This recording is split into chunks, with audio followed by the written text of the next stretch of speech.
কাতার ও মিশরের মধ্যস্থতায় দেয়া সর্বশেষ যুদ্ধবিরতির প্রস্তাব অনুমোদন করেছে ফিলিস্তিনি মুক্তিকামী সংগঠন হামাস। সংগঠনটি দীর্ঘস্থায়ী যুদ্ধবিরতিতে সম্মতি জানালেও যুদ্ধ চালিয়ে যাওয়ার কথা জানিয়েছে ইসরায়েল।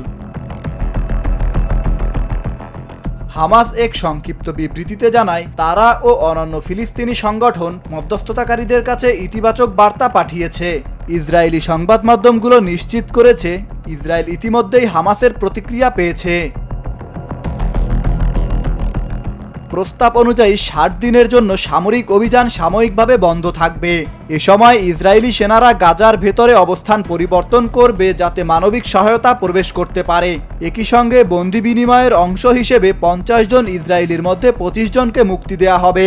কাতারের প্রধানমন্ত্রী ও পররাষ্ট্রমন্ত্রী শেখ মোহাম্মদ বিন আব্দুর রহমান আল থানি কায়রোতে মিশরের প্রেসিডেন্ট আবদেল ফাত্তাহ আল সিসির সঙ্গে বৈঠক করার পরই হামাস যুদ্ধবিরতির ঘোষণায় রাজি হয়।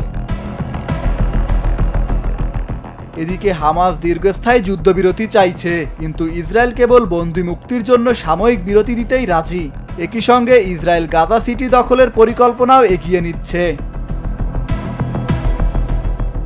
ইসরায়েলি প্রধানমন্ত্রী বেনিয়ামিন নেতানিয়াহু বলেছেন, তিনি প্রতিরক্ষামন্ত্রী ও সেনাপ্রধানের সঙ্গে গাজা সিটি দখলের পরিকল্পনা নিয়ে আলোচনা করেছেন। তার দাবি, হামাস ব্যাপক চাপে আছে। উল্লেখ্য, গাজায় সংঘাত শুরুর পর থেকে এ পর্যন্ত ৬২,০০০-এর বেশি ফিলিস্তিনি নিহত হয়েছে। সেই সঙ্গে উপত্যকাটিতে দেখা দিয়েছে ভয়াবহ দুর্ভিক্ষ। ইসরায়েলি অবরোধে মানবিক সহায়তা বন্ধ হয়ে যাওয়ায় এখন পর্যন্ত অন্তত ২৬০ জন ফিলিস্তিনি অনাহারে মারা গেছেন।